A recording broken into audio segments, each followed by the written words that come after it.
that Jerusha had worked hard for her board during those 2 years, that the convenience of the asylum had come first and her education second, that on days like the present she was kept at home to scrub. "As I say, the question of your future was brought up and your record was discussed. Thoroughly discussed." Mrs. Lippett brought accusing eyes to bear upon the prisoner in the dock, and the prisoner looked guilty because it seemed to be expected, not because she could remember any strikingly black pages in her record. "Of course, the usual disposition of one in your place would be to put you in a position where you could begin to work. But you have done well in school in certain branches. It seems that your work in English has even been brilliant. Miss Pritchard, who is on our visiting committee, is also on the school board, and she has been talking with your rhetoric teacher, and made a speech in your favor. She also read aloud an essay that you had written entitled Blue Wednesday." Jerusha's guilty expression this time was not assumed. "It seemed to me that you showed little gratitude in holding up to ridicule the institution that has done so much for you. Had you not managed to be funny, I doubt if you would have been forgiven.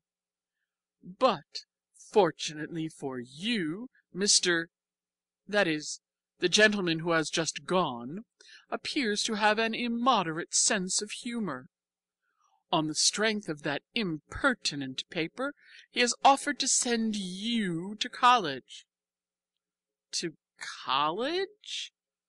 Jerusha's eyes grew big. Mrs. Lippett nodded.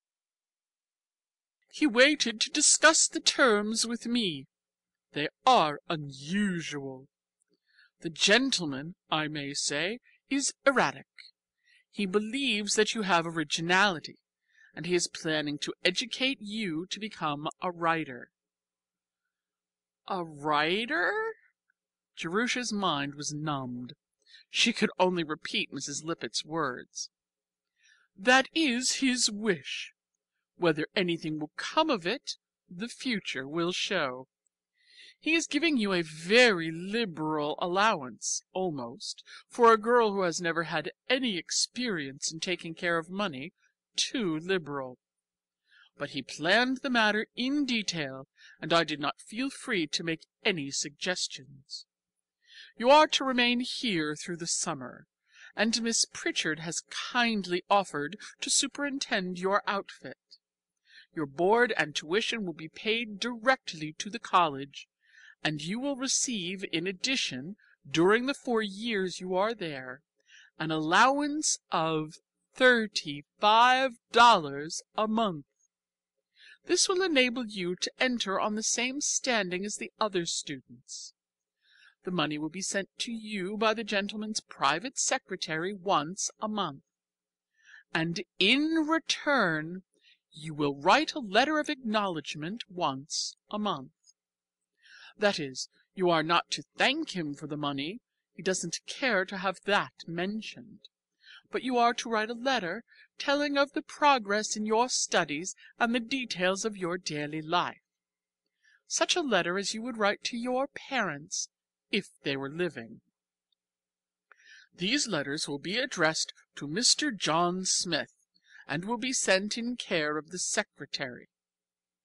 The gentleman's name is not John Smith, but he prefers to remain unknown. To you he will never be anything but John Smith. His reason in requiring the letters is that he thinks nothing so fosters facility in literary expression as letter writing.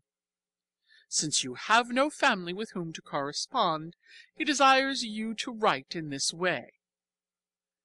Also, he wishes to keep track of your progress. He will never answer your letters, nor in the slightest particular take any notice of them.